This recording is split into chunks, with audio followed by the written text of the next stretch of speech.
Halo teman-teman semua, kita berjumpa kembali di podcast kita, podcast Suster PBHK. Dan pada hari ini kita kedatangan tamu spesial, ada Suster Lorencia dan Suster Eufrasia. Nah teman-teman semua, di podcast kita kali ini di bulan Desember kita akan membahas segala sesuatu mengenai kota Roma, khususnya Natal ya Suster ya.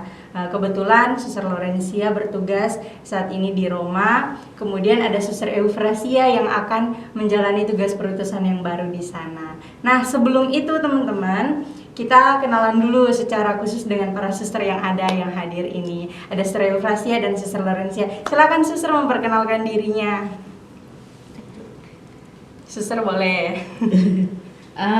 Perkenalkan, nama saya Lorencia Piranti. Saya sebut lengkap supaya karena ada Lorencia yang lain. Ya. Saya bertugas di Roma sejak tahun 2012. Jadi sampai sekarang ya sudah 10 tahun. 10 tahun. 10 tahun. Ya. Itu saja ya. Lama ya Suster. Itu saja kenal saya. Ya. Hai, nama saya Suster Eufrasia. Saya tugas di sini, tapi nanti akan ikut Suster Lorencia ke Roma. Cie. Itu aja. Oke Suster. Selamat bertugas ya nanti Suster. Oke teman-teman, nah berhubung ada Suster Lorencia, ada Suster Eufrasia di sini, kita mau mendengarkan sharing dari Suster Lorencia dan Suster Eufrasia mengenai kehidupan, khususnya untuk Suster Lorencia, pengalaman Suster selama bertugas di Roma dan serba-serbi yang lain ya Suster tentang Natal di Roma. Nah, Suster boleh nggak men-sharingkan tentang pengalaman Suster selama bertugas di Roma? Bagaimana ya? Pengalaman tentang tugas di Roma. Pertama saya supaya lebih mengerucut ya. Saya tugas di Roma itu di Generalat ya, di rumah pemimpin umum, jadi rumah pusat seperti itu. Sehingga tugas kami sebenarnya tidak sepenuhnya hanya fokus pada Italia atau Roma saja, tidak ya. Kami justru lebih banyak bertugas atau melayani para suster kami yang bertugas di seluruh dunia, para suster PBHK yang bertugas di seluruh dunia. Supaya lebih jelas, saya dalam 10 tahun terakhir itu tugas saya menjadi salah satu dari anggota dewan gitu. Jadi salah satu dari anggota dewan artinya kami bertugas untuk membantu pemimpin umum dalam melayani para suster PBHK di seluruh dunia. Di seluruh dunia para suster PBHK berada di 27 negara gitu. Jadi jumlah seluruhnya sekarang ini kurang lebih 800 anggota para suster PBHK di seluruh dunia. Jadi itu kurang lebih tugasnya.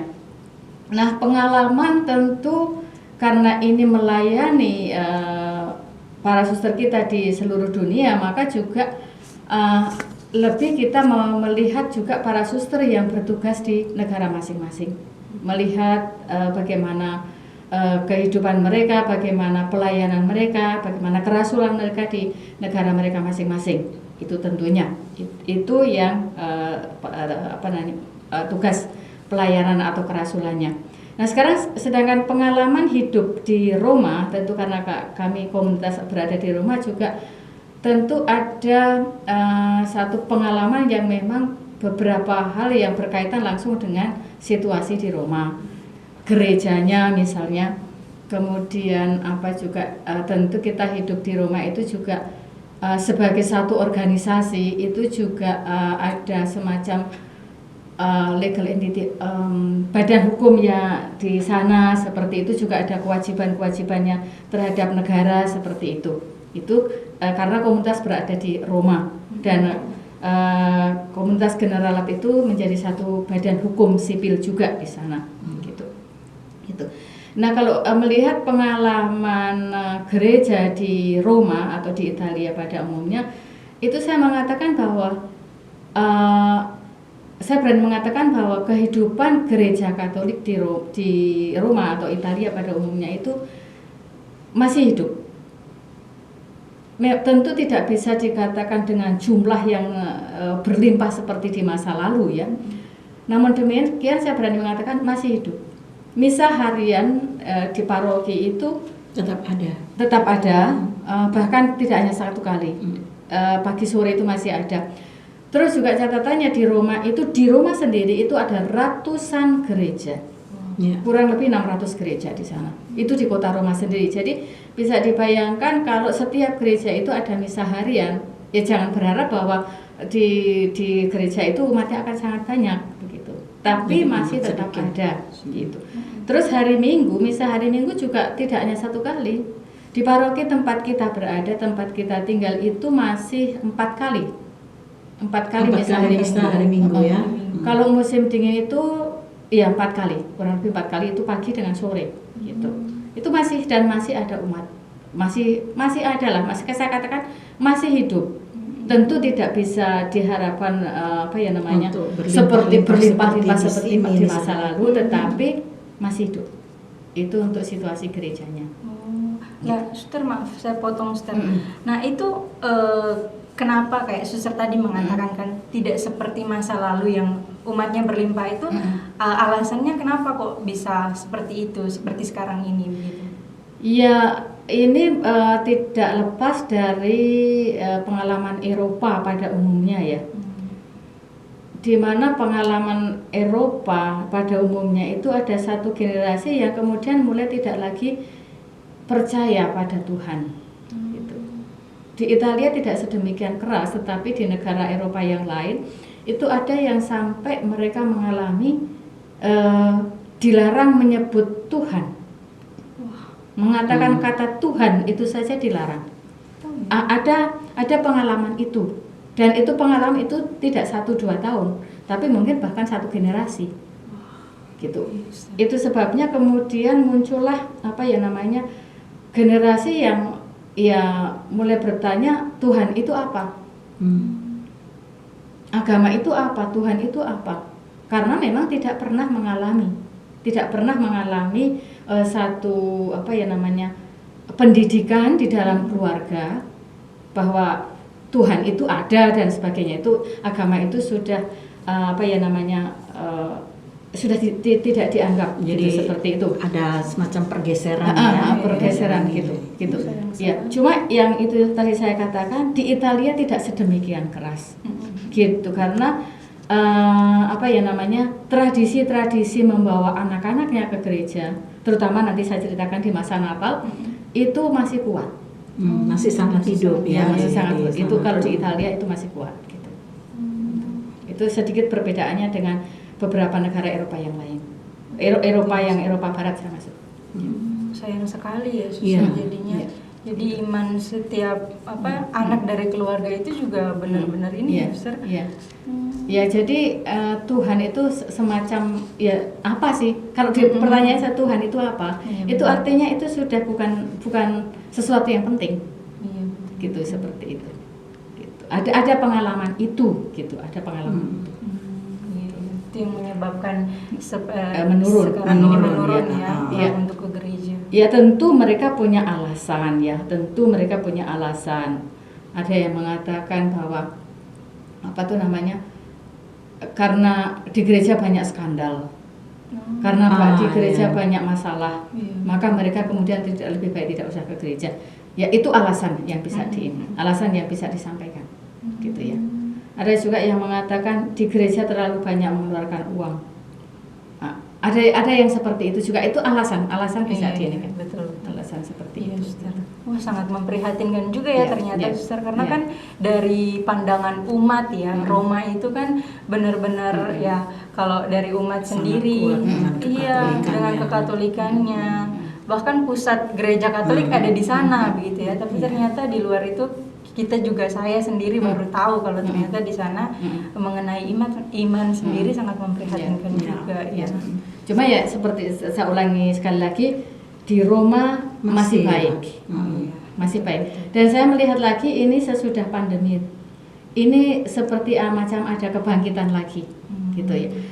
Waktu itu saya mengalami lockdown 3 bulan itu kan tidak boleh ke gereja sama sekali ya, tidak boleh ke gereja, tidak boleh keluar sama sekali itu di Italia itu. Misa-misa yang kemudian di online kan atau semua dimasukkan di TV itu semacam membuat kebangkitan baru untuk umat. Jadi ada kerinduan untuk bertemu dengan gitu. teman atau apa gitu ya. Ya, terus sekarang itu stasiun televisi itu setiap hari itu menyiarkan misa pagi jam 7 gitu. Yang berikutnya kalau nggak salah itu ulangan, tapi yang jelas itu live itu jam 7. Dan itu situs dari Vatikan atau dari seluruh gereja yang ada dari Konferensi Wali Gereja Italia. Oh, Konferensi Wali Gereja Italia. Satu sisi juga Konferensi Wali Gereja Italia kan mempunyai TV sendiri. Ya, jadi Konferensi Wali Gereja Konferensi Wali Gereja Italia itu punya TV. Vatikan juga punya TV. Nah, ini dua-duanya secara bersamaan juga menyiarkan misa, perayaan Ekaristi, dan gerejanya berpindah-pindah. Oh, jadi tidak satu gereja saja ya? Ya. Dari situ juga orang bisa melihat juga, ya. kecantikan masing-masing gereja. Dan gerejanya memang bagus-bagus di dalam. Menjadi daya tarik tersendiri juga untuk umat di sana. Itu. Terus sesudah pandemi, ketika kemudian boleh katakanlah lockdown sudah dilepas, kemudian kita boleh ke gereja lagi. Saya merasakan di paroki tempat kita berada itu pun saya melihat umatnya lebih gitu loh. Umatnya lebih dari sebelum pandemi. Sebelum pandemi. Iya, bisa dipahami ya karena orang merindukan semacam kerinduannya. karena pengalaman kehilangan yang luar biasa.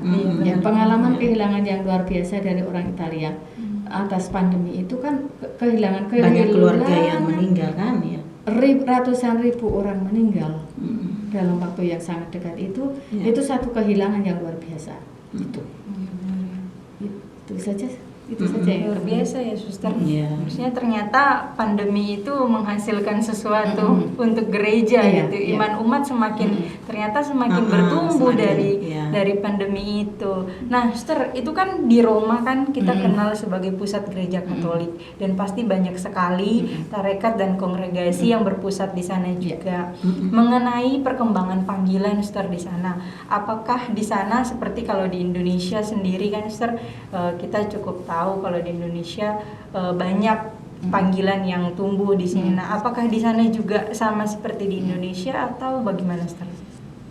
Panggilan itu seperti halnya juga pada umumnya di Eropa, yaitu masih ada, tidak benar-benar habis ya, tetapi sedikit, sangat sedikit.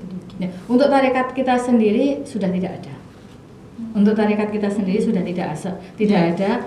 Yang orang-orang yang dari Italia ya tidak ada, tetapi saudara kita ya MSC itu masih punya. MSC masih banyak. MSC ada calon. Ya, MSC masih punya orang-orang calon masih punya. Gitu. Jadi tidak benar-benar habis, katakan tidak benar-benar tidak ada.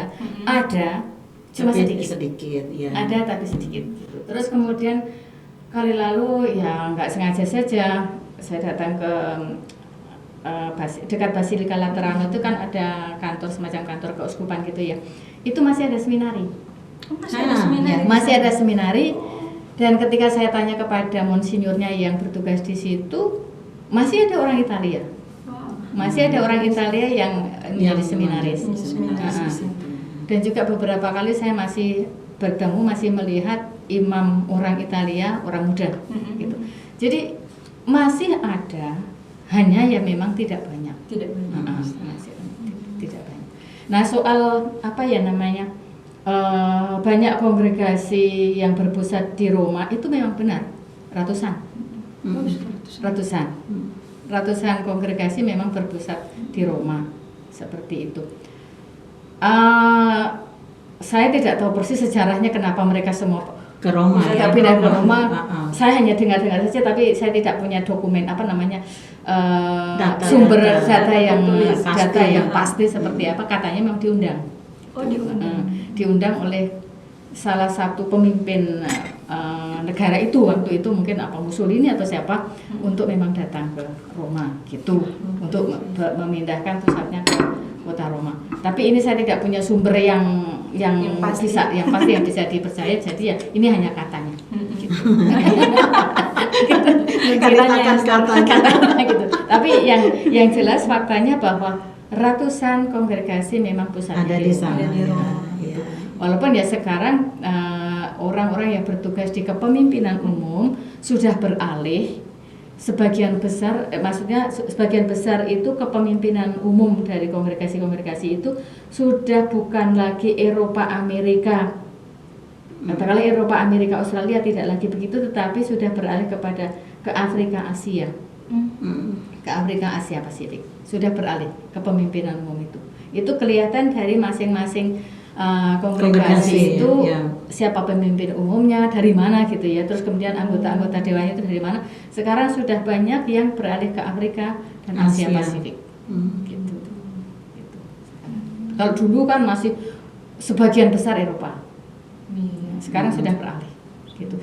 Jadi sisi demografinya juga mengikuti demografinya kongregasi itu. Seperti kita kan demografinya itu yang Eropa sudah semua tua kan ya. Nah beralih ke Asia, Afrika dan Pasifik seperti itu. Dan kongregasi yang lain pun demikian. Gitu. Ini ya, Suster. Nah, Suster, saya mau bertanya nih mengenai Natal di Roma. Nah, saya dan umat yang menonton juga pasti kan tahu ya tentang kemegahan kota Roma seperti apa. Apalagi ketika menjelang Natal banyak sekali siaran-siaran yang meliput tentang Roma begitu. Roma, apalagi pada saat misa Natal. Itu pasti selalu ada tuh tayangan dari Vatikan sendiri. Nah, itu di sana Natalnya seperti apa sih, Suster, di sana? Pertama kalau soal liturgi itu sama. Ya, pasti. Soal liturgi itu sama, aja, sama. Beda di bahasa. Beda di bahasanya gitu. Liturginya sama. Sedikit yang membedakan, yang saya rasa ini khas Roma itu masalah presepio. Apa sih presepio itu? Bahasa Inggrisnya crypts. Itu loh kandang Natal dengan semua patung-patung Natalnya itu loh. Kalau apa sih bahasa, saya maaf ini saya kurang tahu istilah yang tepat dalam bahasa Indonesia, tapi dalam bahasa Inggrisnya itu namanya nativity scenes. Jadi itu kelompok itu ya, karakternya itu kan disebut nativity gitu ya. Itu yang khas untuk itu yang khas dari Italia pada umumnya. Mungkin saya tidak sempat untuk mencari data. Itu kan memang muncul dari Santo Fransiskus. Fransiskus Assisi. Ya. Jadi bahkan di satu tempat di Assisi, saya belum pernah datang ke tempat itu, cukup terkenal tempat pertama kali orang membuat kandang Natal itu. Itu pertama kali itu di Assisi, itu ada kaitannya dengan sejarah Santo Fransiskus. Mungkin nanti kalau Hilaria ada waktu lihat itu ada sejarahnya. Saya tidak ada punya catatan itu, tapi itu ada kaitannya itu. Nah, itu sampai sekarang itu menjadi satu tradisi yang khas sampai sekarang yang khas. Jadi di setiap gereja pasti ada. Itu yang jelas, di setiap gereja pasti ada. Kemudian selain di setiap gereja itu juga ada satu tempat yang disebut sebagai tempat untuk memajangkan 100 kandang Natal itu. 100 kandang Natal. 100 macam kandang Natal. Di satu daerah, Di satu tempat. Di satu tempat. Oh my God. Di satu tempat itu sekarang, dulu di tempat lain, sekarang ini justru di dekat Vatikan. Di jalan di Via Conciliazione itu ada satu bangunan, dan itu diselenggarakan oleh Vatikan kali lalu. Terus kalau nggak salah 2 tahun terakhir itu tidak lagi di bangunan itu, tapi di bawah kolon, di bawah itu loh kan apa namanya di Vatikan itu ya, di Basilika Santo Petrus itu kan ada abrajonya begini ya. Ada yang ini lah. Pernah lihat di gambar ya. Yang bangunan yang kayak membentuk lingkaran setengah itu. Iya, itu disebut abrajo. Jadi kayak ngerangkul gitu kan. Nah, itu kan sebenarnya kan kolon-kolonnya itu kan banyak tuh. Iya. Dan di situ kan itu ruangan. ruangan. Ya ruangan, tapi di bawah ini kan ada atapnya gitu, Iya. ada atapnya. Nah di bawah itu dipasanglah yang 100 kandang Natal, ya, 100 macam kandang Natal itu. Nah mereka akan dipasang dari awal-awal gitu ya, sebelum Natal, bahkan sebelum Natal sudah mulai dipasang. Nah terus orang bebas untuk masuk untuk melihat, untuk melihat. Dan hari yang paling ramai untuk melihat itu biasanya tanggal 26. Sehari sesudah Natal. Sesudah berarti. Natal, walaupun Natalnya juga sudah orang banyak gitu. Nah itu persis kebiasaan orang Itali, pada hari itu 2 hari Natal dan terutama tanggal 26 itu, tanggal 25 sama 26 itu, kalau 25 tentunya sesudah misa, karena 25 itu kalau di halaman basilika tidak mungkin kan, karena itu dipakai untuk misa kan. Tapi yang jelas tanggal 26 itu keluarga-keluarga itu memang mengajak anak-anak mereka untuk mengunjungi tempat 100 itu, dan juga nanti gereja. Dan semacam orang tuanya itu mengajarkan kepada anaknya ini Tradisi baik ya, artinya tradisi bagus untuk Ya, anak. itu tradisi yang seperti itu, dan itu ada di banyak tempat juga itu. Selain di tempat itu, di satu tempat itu juga di gereja-gereja. Di gereja-gereja itu juga dipasang kandang Natal itu. Dan kita sendiri para suster yang di Generalat itu juga tanggal 26 itu menjadi satu kebiasaan kita untuk pergi lihat kandang Natal itu. untuk melihat kandang Natal itu di mana sambil jalan lah. Pokoknya di tempat yang disediakan gitu deh. Iya. Itu. Nah itu kandang Natalnya itu dibuat oleh Vatikan sendiri Enggak, atau dari enggak. kayak di Indonesia misalnya ada perayaan ini setiap rumah atau setiap keluarga atau lingkungan atau bagaimana? Kalau yang 100 itu rupanya itu sumbangan dari banyak tempat. Oh. Itu sumbangan dari banyak tempat. Karena kan ditulisin dari mana.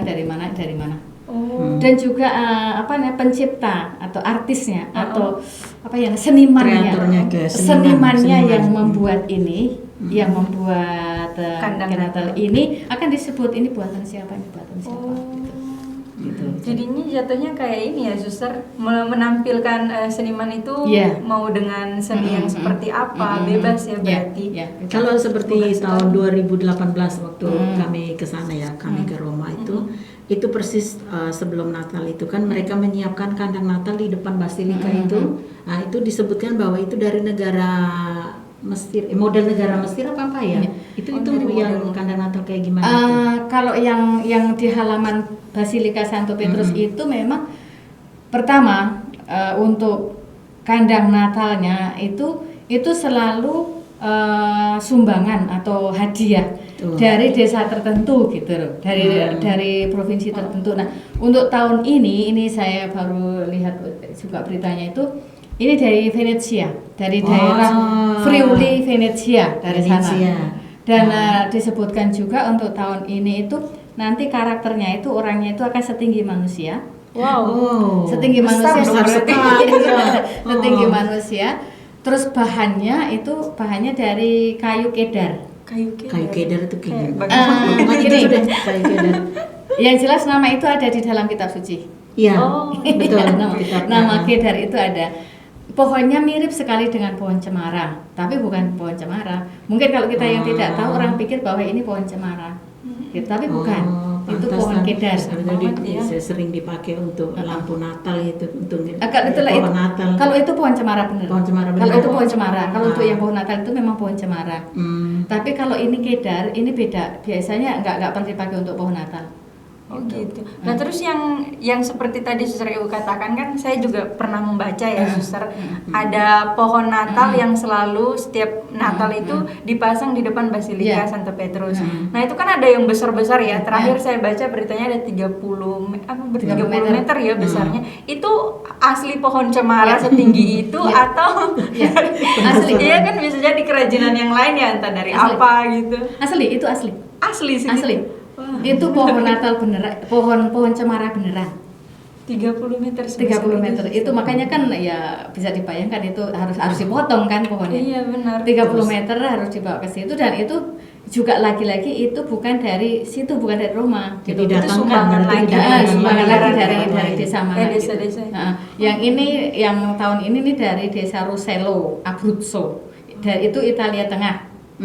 Dan itu ya memang apa namanya? Itu juga sumbangan gitu. Terus hiasannya itu juga dari orang lain lagi gitu loh.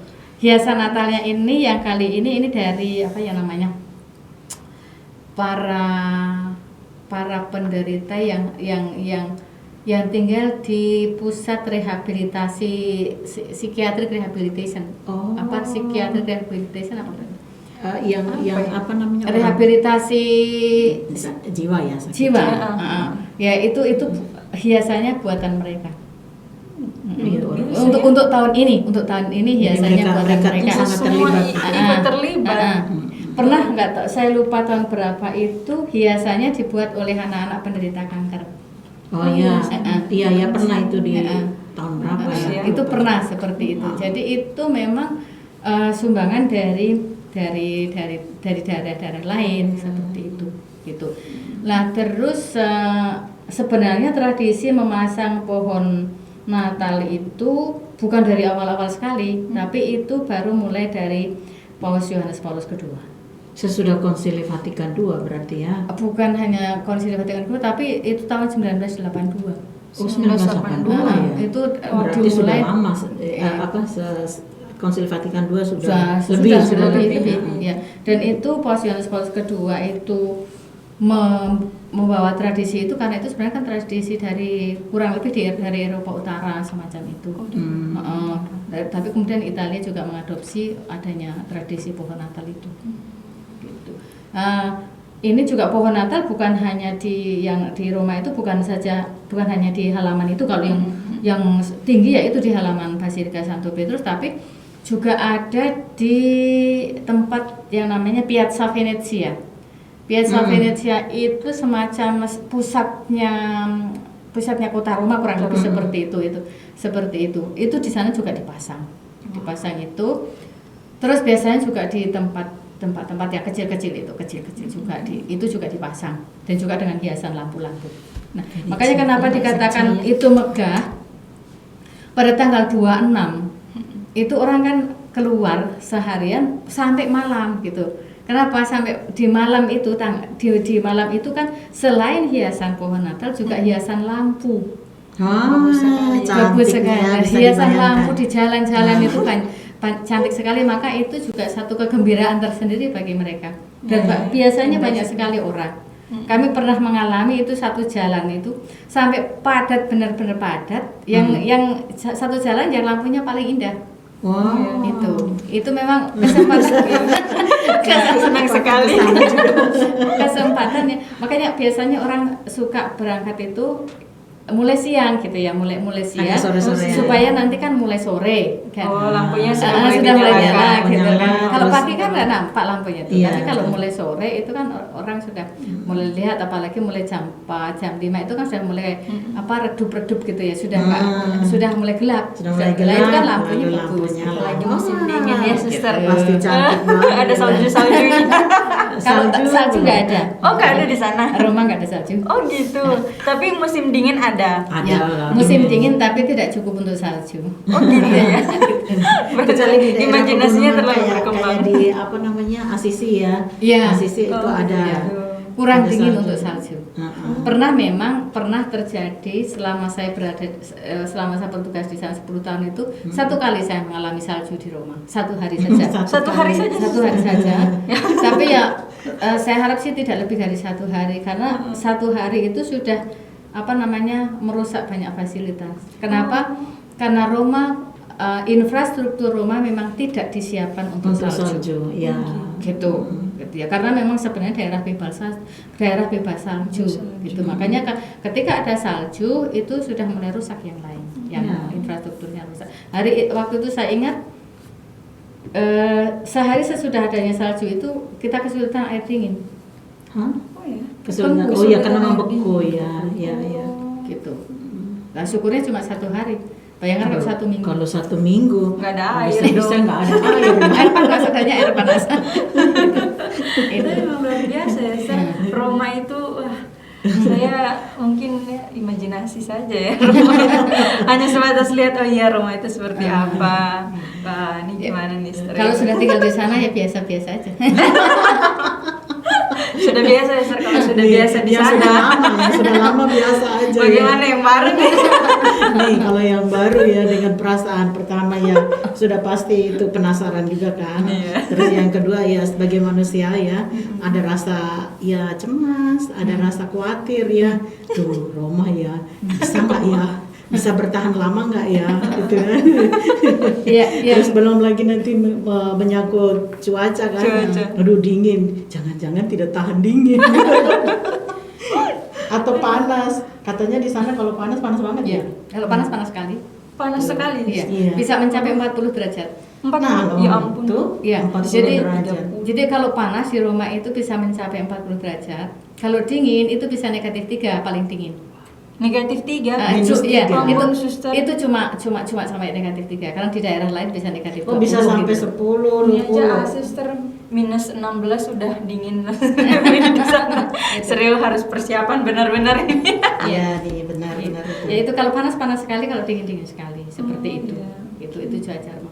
Kalau saya sih waktu awal-awal tinggal di Roma itu ya, karena saya ini orang kampung, ya orang pegunungan yang hidup dengan banyak pohon, banyak ini alam gitu. Terus tiba di Roma yang isinya bangunan semua itu Batu. dua bulan pertama itu rasa tidak bisa bernapas. Heeh. Rasanya sesak sekali karena kan keluar rumah begitu sudah langsung bangun apartemen Tinggi. semua. Karena kan orang Roma tinggal di apartemen. Kebanyakan mereka kan tinggal di apartemen. Sedikit yang mereka rumahnya itu rendah Rumah sendiri. gitu. Ya itu rumah mereka, tetapi bentuknya itu apartemen gitu. Itu kan begitu keluar dari rumah itu sudah bangunan dan batu, bangunan batu. Nah, itu awal waktu saya baru saja tahun 2012 itu rasanya sesek gitu kayak tiap kali lihatnya batu dan bangunan.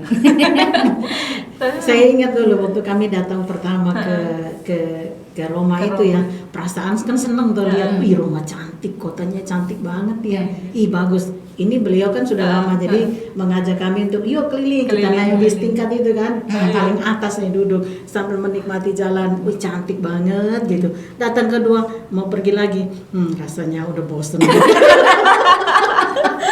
Karena nggak ada beda-beda jauhnya juga ya. Jadi sama juga, kecuali kalau tempat-tempat tertentu kayak apa ya, yang apa namanya, saya sudah lupa tuh namanya, yang ada bundaran besar yang untuk ada singanya yang itu tuh Colosseum. Oh, Colosseum, ya. Colosseum senang untuk lihat Tempat-tempat begitu. kunjungan.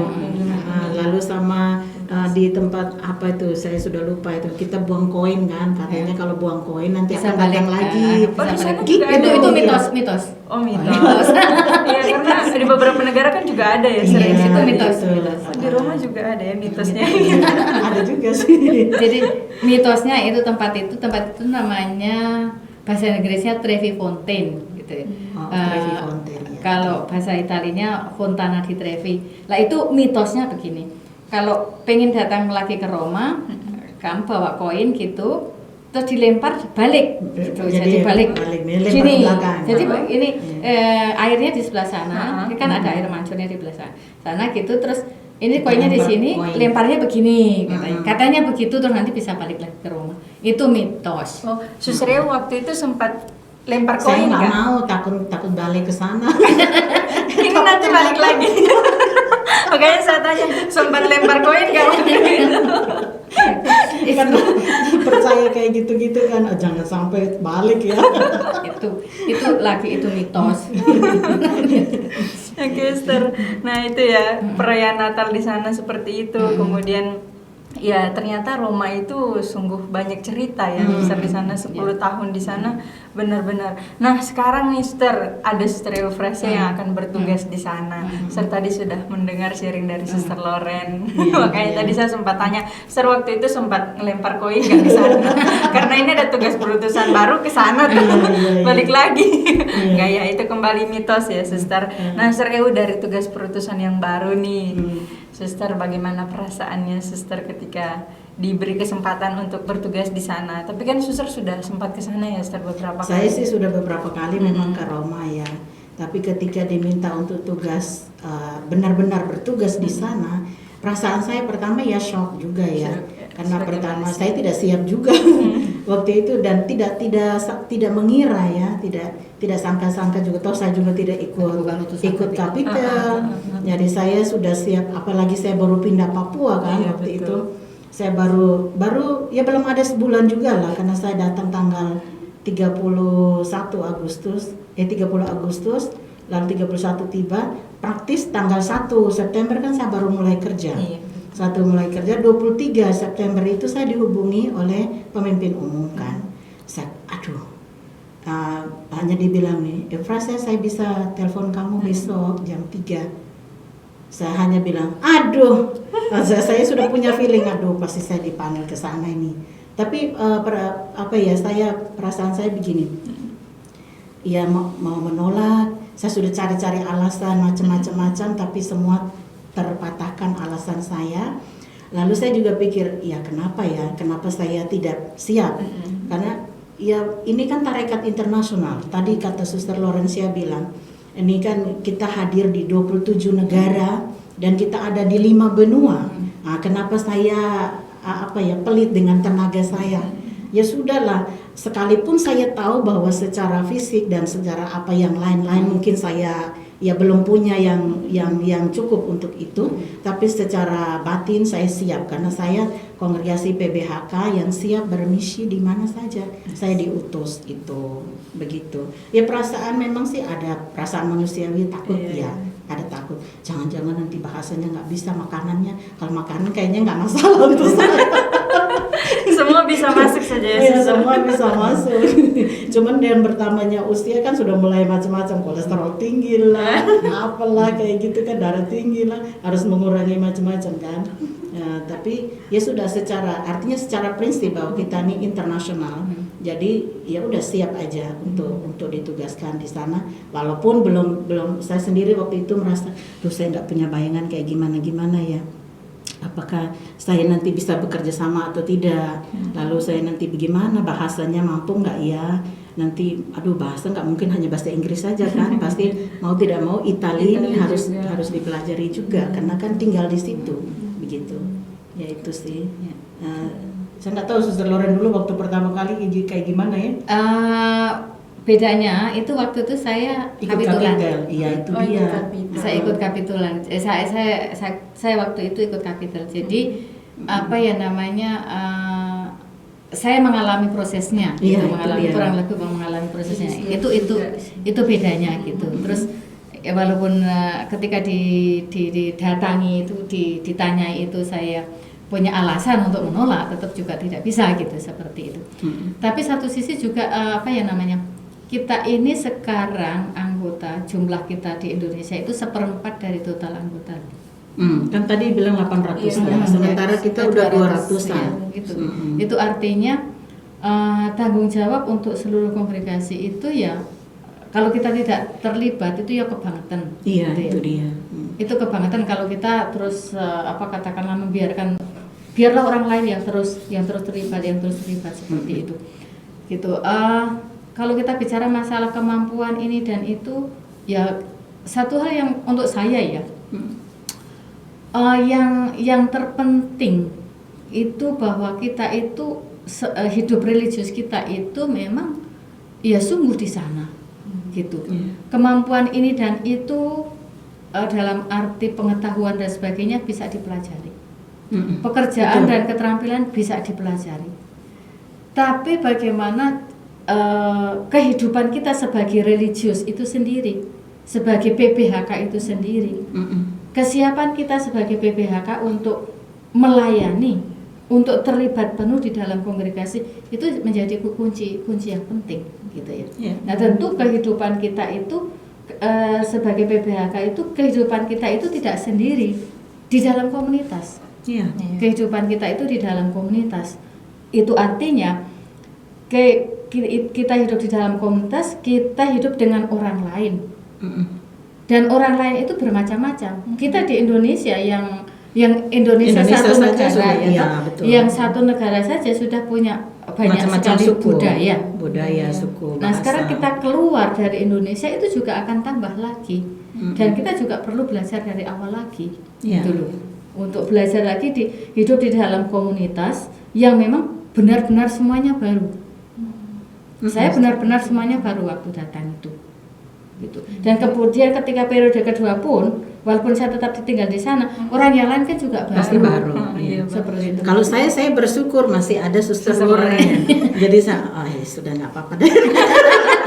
masih bisa. Oh, ada yang bantu nih. Artinya ya masih ada bisa lah untuk gendor-gendor rasa sendiri. Kalau misalnya mungkin bisa ngomong pakai bahasa daerah juga bisa.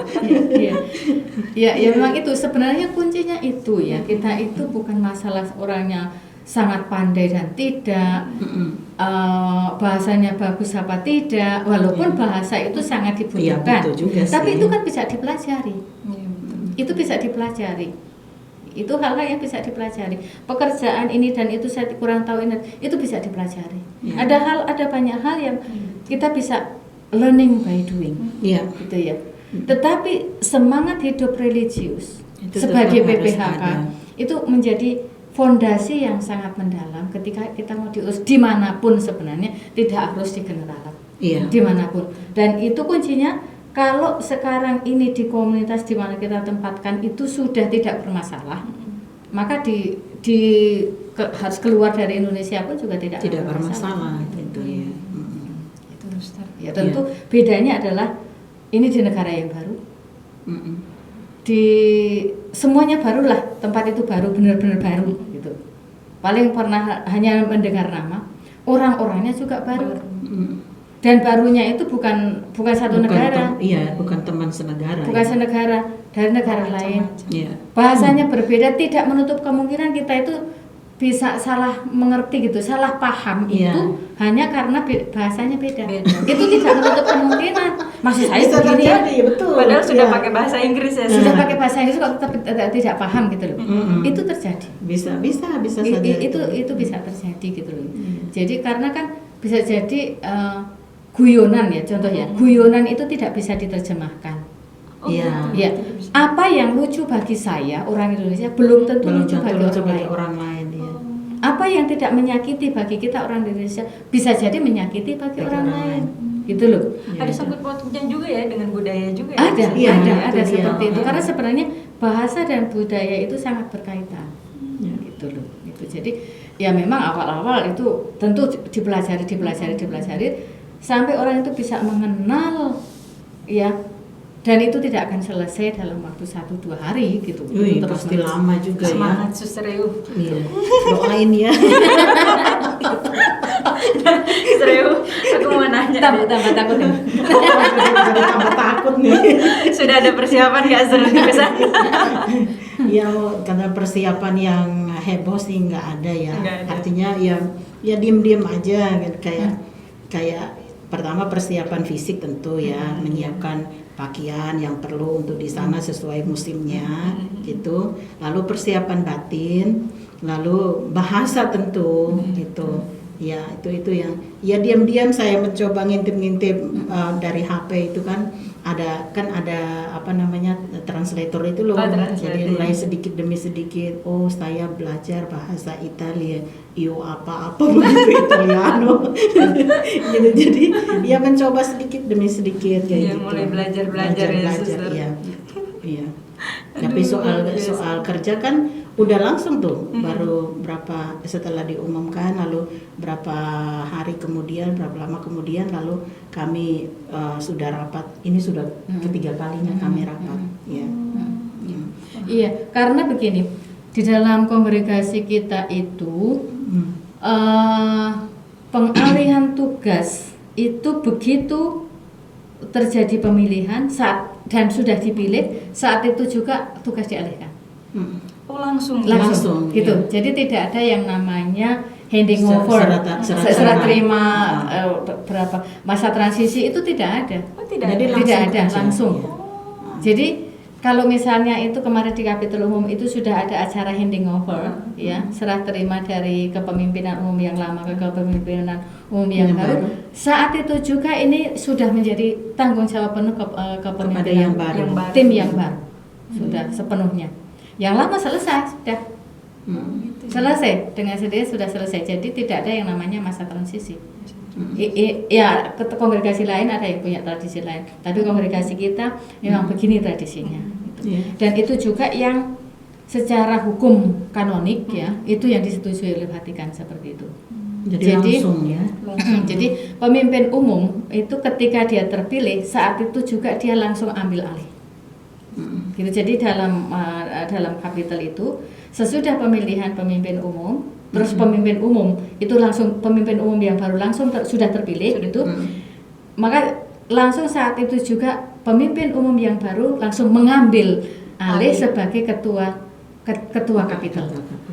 Langsung itu. Ya. Kalau sekarang posisinya Suster Marife kan periode kedua ya. Itu tidak terlalu berat gitu ya. Tapi waktu Suster Marife pertama kali ada waktu itu di sana itu langsung ambil alih. Langsung pimpin tanpa harus tanya dulu langsung ambil alih gitu. Ya tentu di belakang mereka akan dikasih tahu gitu ya, tetapi saat itu juga langsung tempat duduk itu dipindahkan langsung diberikan kepada yang baru gitu. Gitu, jadi begitulah. Jadi sudah langsung kerja, kaget juga langsung lagi-lagi langsung kaget. Perasaan belum. Padahal waktu itu barangnya Suster Reu belum sampai Papua. Barang saya masih di sini, masih di Jakarta. Ya sama waktu itu sekalipun saya juga kapitulan waktu di Filipina itu pertama kali. Begitu kapitol selesai, itu Suster Mary Five yang waktu itu masuk ke periode kedua sekarang jadi pemimpin, langsung panggil kami semua rapat. Langsung rapat saat itu juga. Iya. Itu pasti pergumulannya banyak tuh. Aduh, mau ngomong apa ya? Kita mau ngomong apa, terus yang dibahas juga apa?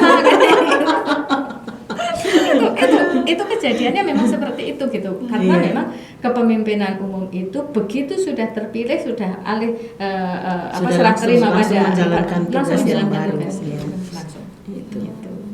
Tidak tunggu-tunggu. Penuh dengan tantangan ternyata. Suster Reu, aku penasaran nih, mau tanya Suster. Nah, apa sih yang menjadi penyemangat Suster untuk berani menjawab iya atas tugas perutusan ini? Ya, secara yang kita tahu ya Suster, para Suster itu kan menghayati 3 kaul ya, ketaatan itu utama dalam kongregasi kita.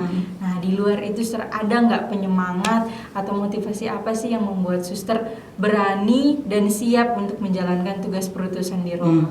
Ya itu tadi yang dikatakan tadi ya, dari jumlah yang banyak itu kita Indonesia kan yang anggota terbanyak ya, artinya kita 200-an sekian ini. Lalu kalau diminta oleh pemimpin umum saja seperti itu, lalu kalau saya tidak mau, misalnya saya mempertahankan saya masih di Papua aja, lalu semangat internasionalitas saya di mana gitu. Jadi saya rasa itu yang memberi kekuatan untuk saya ya. Kenapa? Saya nggak akan mungkin saya sudah tugas di Papua udahlah, apalagi di sana saya disambut baik oleh warga di Papua sana sampai mengatakan wah ini anak yang hilang telah kembali. Jadi kan merasa diterima banget gitu ya. Tapi kan harus dilepas semua itu karena untuk tujuan yang lebih besar lagi, bahwa ya kita ini kongregasi internasional, nggak bisa saya hanya bersarang di Indonesia saja. Saya harus mau untuk memberi kepada yang lain juga gitu. Itu saja sih, nggak ada yang lain. Kalau harapannya Suster untuk tugas perutusan ke depannya bagaimana, Suster? Untuk tugas perutusan atau untuk yang di sini? Untuk yang tugas perutusan? Iya, untuk tugas perutusan. Saya rasa sih nggak jauh-jauh beda dari dasarnya kita ya, untuk siap sedia kemana saja ya. Artinya ya siap bukan hanya kemana saja, tugas apa saja, itu saja sih, hanya itu, nggak ada lebih.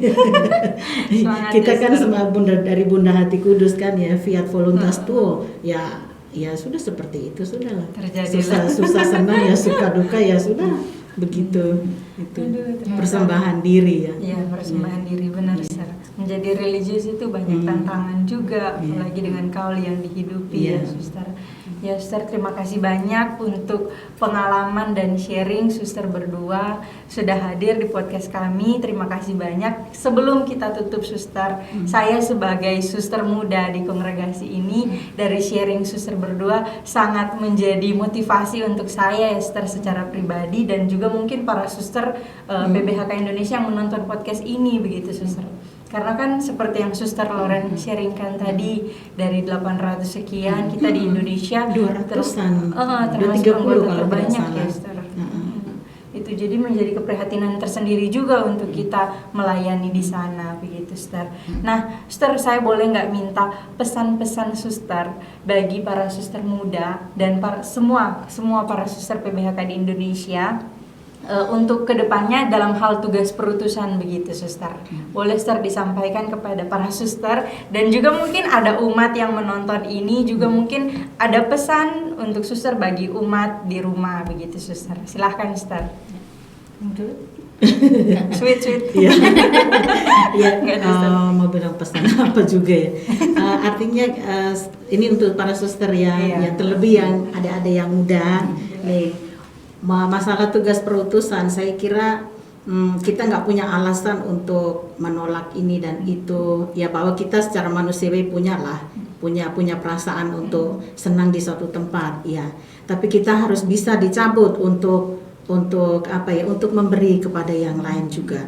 Jadi siap sedia untuk ditugaskan gitu. Sekalipun kita mungkin sudah sangat nyaman di tempat yang lain, tapi ya juga kita harus bersedia untuk itu, karena memang kita ini seperti tadi tarekat internasional, kita hadir di semua benua gitu. Ya, baik dari saya berkaitan dengan tugas perutusan itu, sebenarnya apa yang tertulis dalam dalam konstitusi kita itu untuk saya menjadi satu moto yang saya sendiri saya bawa di dalam hati saya, itu apapun tugas kita itu kita menjalani satu tugas perutusan yang sama, yaitu ametur. Yaitu semoga hati kudus Yesus dikasih di mana-mana. Hanya itu sebenarnya. Itu artinya kita tidak terbatas atau tidak membatasi diri bahwa saya hanya mau ditugaskan di bagian ini saja atau mengerjakan tugasnya di ini saja, tidak. Karena bukan itu jati diri kita, bukan pekerjaan kita bukan jati diri kita. Itu yang jelas. Terus kemudian yang kedua kaitannya dengan Indonesia itu lagi keterlibatan kita di dalam kongregasi sebagai sebagai provinsi yang punya anggota paling besar, itu juga satu hal yang perlu kita, menurut saya nih, yang perlu kita tanamkan dalam diri kita, itu kita perlu keluar dari zona nyaman kita. Kita perlu keluar dari zona nyaman kita. Gitu. Karena memang kita akui atau tidak akui, kita punya zona nyaman yang cukup kuat. Kita perlu keluar dari itu. Itu yang jadi saya rasa semangat hidup religius sebagai PBHK itu sangat penting. Itu menjadi fondasi dari semua apa yang kita kerjakan. Bagaimana tanggapan kita terhadap panggilan perutusan itu. Bukan kemampuan kita, bukan intelijensi kita, bukan keterampilan kita, tetapi kesiapsediaan kita, semangat hidup religius kita, ini yang menjadi dasar dari semua. Jadi siap untuk dimutasikan kemana aja, dan dalam tugas apa saja. Iya, Suster. Terima kasih banyak untuk pesan-pesannya bagi kami, khususnya para suster muda di kongregasi. Ya, harapannya kami juga siap untuk menjalankan tugas perutusan dimanapun. Nah, para suster, terima kasih banyak sudah hadir dan terlibat dalam podcast sederhana kami ini. Kami senang sekali suster bisa hadir dan berbincang-bincang di sini dengan ya seadanya ya suster. Tapi kami berterima kasih banyak Suster Lorencia, Suster Eufrasia sudah hadir dan berbagi sharing dengan kami. Nah, untuk teman-teman yang ada di rumah, terima kasih banyak juga sudah menonton podcast kami, dan sampai bertemu kembali di podcast kami selanjutnya. Dan saya, Suster Lorencia, Suster Eufrasia, mengucapkan selamat Natal dan Tahun Baru bagi teman-teman semua dan umat yang terkasih. Dan jangan lupa subscribe, like, dan komen konten podcast kami. Terima kasih. Dadah. Selamat Natal. Selamat Natal.